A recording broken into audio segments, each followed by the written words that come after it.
嗨，大家好，我是戴舒萱，我来自英国，欢迎回到我的频道。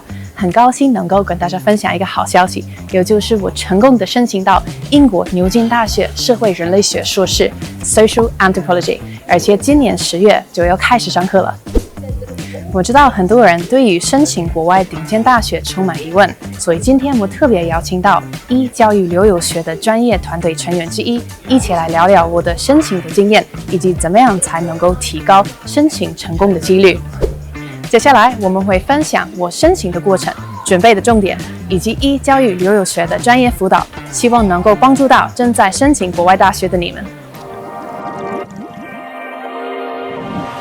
恭喜 Susie 成功获得牛津大学的硕士班录取。Thank you, thank you. You must be really excited. Yeah, I am excited. I think maybe not as excited as one of my friends who went to Cambridge because she's like, oh my God, I'm so excited. And I'm like, why are you excited? And she's like, because it's like living in Harry Potter. Like it really is. I don't tell my friends this because I don't want them to get jealous, but it's like Harry Potter. And I'm like, okay, I don't know if this is how it's actually going to be, but that's what she says. And I believe there's two types of master's degree that in the UK. The one is called taught master's degree and the other one is called research master's degree. So what's the difference between these two? Okay, so taught masters is obviously more taught, so more lectures, seminars, tutorials, assessments, that sort of thing. Whereas the research masters is more about improving your independent research skills, so less of a taught element. Now, which one you choose obviously depends on what you're trying to get out of it, so definitely worth researching how they're going to teach you before you apply. Now, Esther, as I know you're quite clued in about this, what do you think are the benefits of applying to the UK specifically for your masters? 1. Cost. 相较于美国或是澳洲其他国家1.5年到2年的硕士，英国只需要1年能够节省你的学费跟生活费哦。2. Time. 超过90%的英国硕士都能够在1年完成，帮助您更快速衔接职业生涯。3. High rankings. 在世界100大排名当中有非常多间英国大学，因此同学在申请的时候可以有多重选择。4. Graduate visa. 现在英国就读完硕士，你可以拥有2年的学位后工作签证，叫做 Graduate Route Visa， 可以帮助你开启海外的职业生活。OK, Susie， 所以当我的学生们在申请英国硕士班的时候，我身为一个顾问，都会建议他们要看学校的排名、名声，或者是像课程的内容以及地理位置。那如果是英国人的话，你们会怎么挑选学校呢？ So reputation isn't everything when it comes to applying to a university, but of course, like in any country, we do have stereotypes about what are good universities and not so good universities. Having said that, these don't always hold up as true if we look at the data about student satisfaction and career prospects. But then again, if lots of people believe that the university that you've gone to doesn't have a good reputation, then maybe that still does affect your career prospects. So it's something to bear in mind. So when it comes to good universities, first of all, we have the G5, also known as the Golden Triangle. These are Oxford, Cambridge, Imperial College London, LSE and UCL. Now, Russell Group, what's that all about, Esther? 罗素集团大学是由24间英国大学在1994年组成，他们就像是美国的常春藤联盟名校一样。那我听说他们都是非常好的大学 ，Susie 觉得正确吗？Yeah, I think they are considered academically rigorous. 学术要求比较严格。And they do have a long history and good career prospects for their graduates, but they do shift and change in the rankings every year. For example, if one university's research standards went up, then they'll go up in the rankings and others might go down. Do you know any universities off the top of your head? Not off the top of my head, no, but if you said that you went to one of these universities, my reaction would probably be like, oh yeah, that's a good university, probably because it comes on this list. And they are Oxford, Cambridge, Birmingham, Bristol, Leeds, Cardiff, Durham, Edinburgh, Exeter, Glasgow, Imperial, King's College, Liverpool, LSE, Manchester, Newcastle, Nottingham, Queen Mary, Queen's University, Belfast, UCL, Warwick, York, Sheffield, Southampton.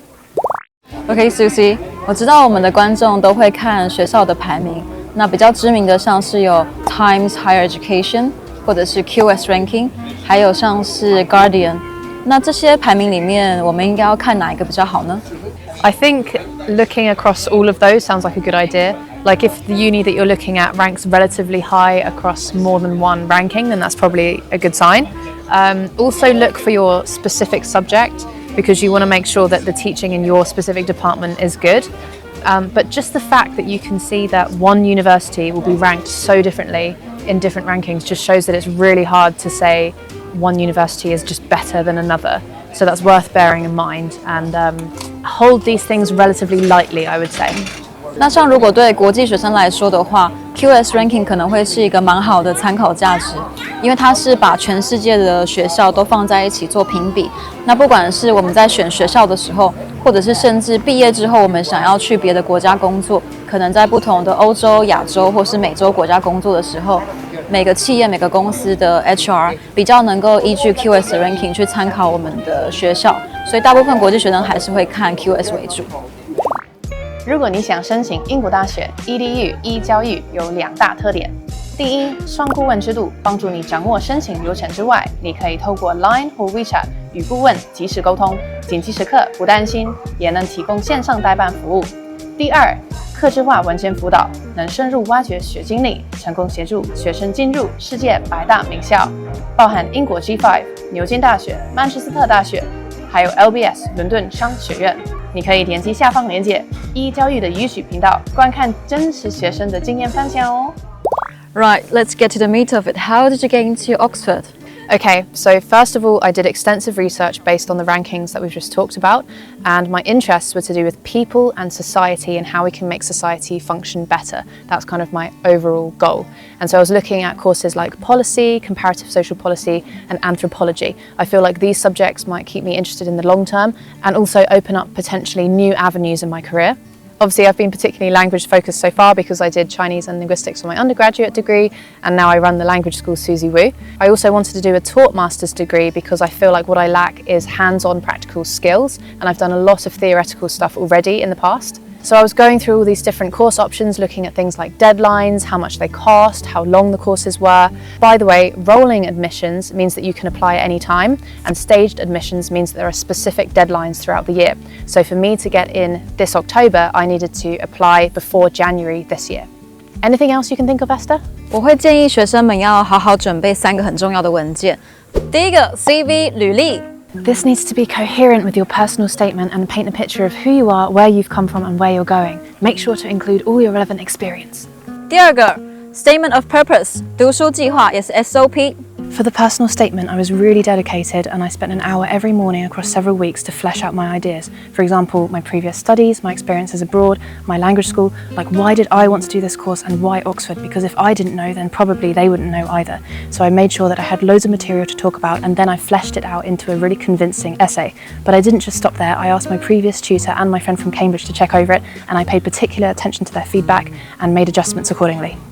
第三，推荐信 reference letter。For the course at Oxford, I needed 3 academic references, which can be really hard to find, but luckily I was just finishing my dissertation for my MBA degree, which I was doing remotely. So I made sure to schedule an appointment with a tutor and to ask her for feedback and to make sure that she knew that I was listening to her feedback. That meant that later I was in a good position to ask her kindly for a reference. If someone doesn't know you very well, then there's a high chance they might write an average reference, but you want to make sure that every reference shines, so make sure that you're in a good position to ask for one and make close relationships with your tutors at university. 如果你不像 Susie 一样有很好的教授能够协助你申请学校的话，你可以参考看看留学顾问的服务。我们可以帮助学生的有3个面向。第一个面向，我们有很好的落点分析，帮助你选出挑战、适中、安全的学校名单。第二，我们提供很好的文件辅导，能够协助学生发想更好的留学动机，以及将您的学经历更具象化、更具体化的呈现给学校。我们曾经有学生 GPA 不是很理想，但是他还是成功进入了世界100大，所以我相信你也可以。第三，我们了解整个申请流程，从申请一路到最后的签证申请，我们都能够成功的协助你顺利出发哦。I hope you found this useful. I reckon that you don't actually need a perfect, pristine track record of grades in order to get into Oxford. For most of the courses, what you really need is a clear mission and purpose. So make sure to stay tuned for more about my upcoming journey in Oxford. And if you'd like a free consultation with EDU Education, click down below. 记得帮我订阅点赞哦，我们下次再见。